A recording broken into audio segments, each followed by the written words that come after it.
bit lofty. How on earth were you going to start a drug court? And all I could think of was the bureaucracy and the political savvy that you would need to be able to navigate this project. So was I surprised a few months later when Jennifer called me to say that she was launching a drug court. In that time, she had written a grant, it was awarded, and our families were to benefit, and still benefit today, as we have heard from Eli.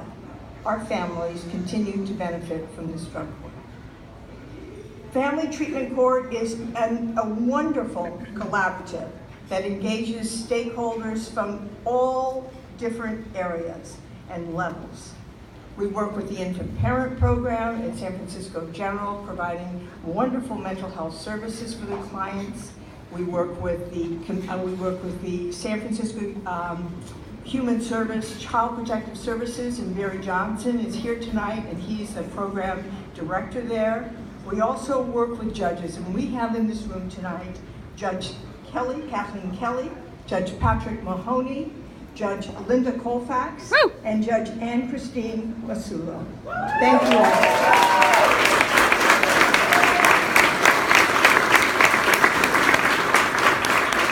These are all very, very busy leaders, and they are doing this because they believe in the program and they know that working together is the only way to do this work. Now, back to Jennifer. I shared the story of how Family Treatment Court came to be, partly because I think it demonstrates Jennifer's passionate and understated leadership. Her vision was a gift to HPP and to our clients, given without fuss or fanfare, which is part of what makes Jennifer such a treasure. She's so smart and she's so humble. I believe Jennifer's character is part of what makes Family Treatment Court so successful. Her empathy and her belief in families are evident in the conference room and in the courtroom. Jennifer is the epitome of someone who stays on top of things. She's always reading and researching best practices and ways that we can all work together to do things better to benefit our families and keep them together. And what I really, really admire about you, Jennifer, is your commitment to social justice and to systems change. Please welcome Jennifer.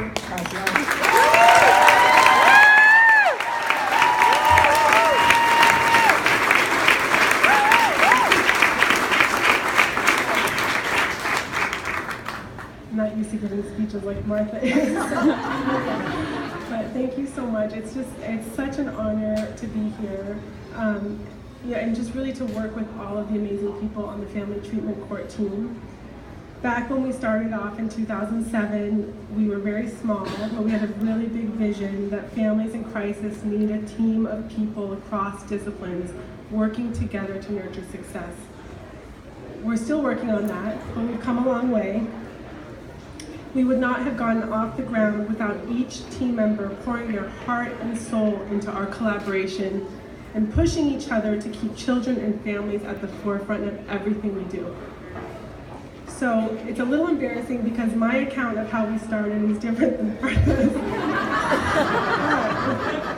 a funny story. At the time, I was working as an analyst for the other collaborative programs, so behavioral health court and drug court and more of the criminal programs. And someone happened to ask me if I would work on a grant to start a family treatment court. So at the time I didn't know very much about dependency court or child welfare, and the deadline was really soon. So there was a planning committee with a lot of high-level people who kind of put a few things in place, but I had to fill the rest in. So I was furiously writing, we'd get referrals from child welfare, making things up. We'd have court twice a month, and we'd serve 20 families in the first year, and then we'd expand, and all very lot. Anyone who's written a grant knows, you kind of just wing it sometimes. So then I got stuck because my experience was all in the criminal programs. Who was going to do the case management for the families that we were serving? So I asked around for ideas, and someone finally said, "Have you heard of the homeless prenatal program?" So thank God for the internet, because I basically just copied and pasted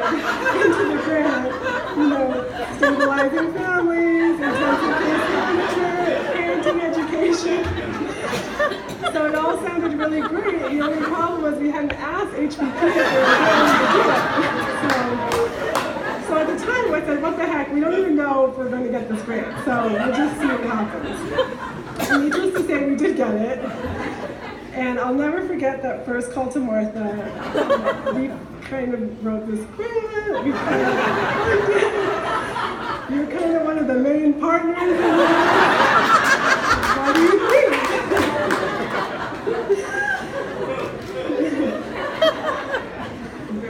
So in Martha's usual style, she jumped right in with the vision and enthusiasm that she's known for. We've now been on this journey alongside HPP for 9 years.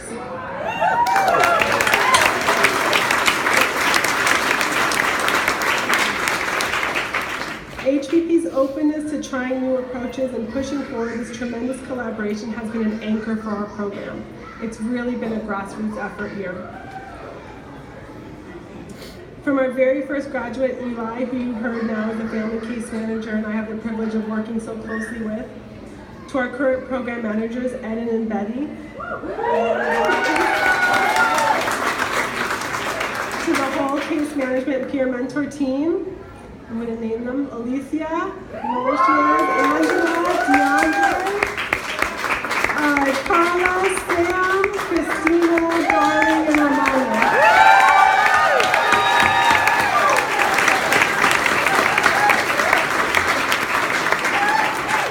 Your hard work and compassion for the families we serve inspires me every day. In the past couple of years, we've actually added a couple of positions as well. Positions we've envisioned for a long time. Public health nurse Marcy Spalding and Laura Neves came on board to provide in-home parenting education.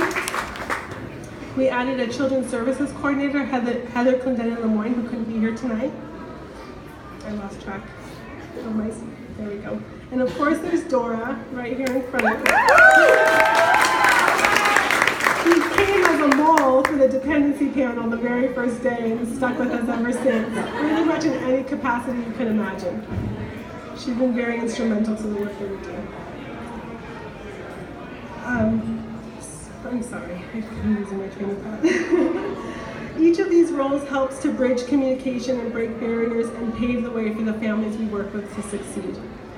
I need to recognize two of our major partner agencies, the Department of Public Health, who is an early supporter and investor in Family Treatment Court, and also Family and Children's Services for making it one of their priorities to strengthen our program. We're now doing the work of integrating it into these systems.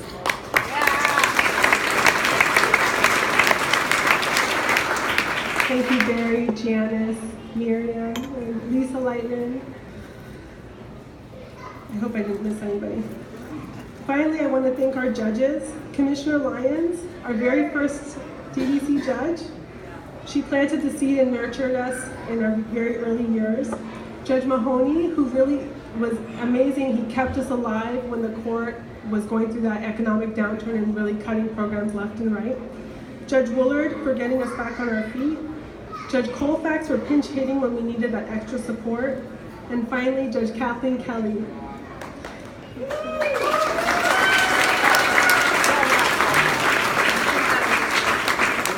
Who is leading our team to new levels of collaboration across city and county agencies and community agencies. Going forward, we have our work cut out for us. There's a lot left to be done. Together, we plan to make our Family Treatment Court as effective as possible in bringing and keeping families together. Thank you so much for your support.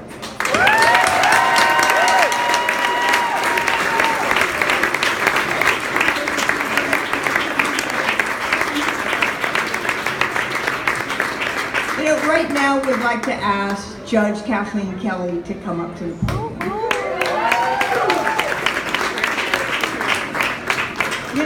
Over the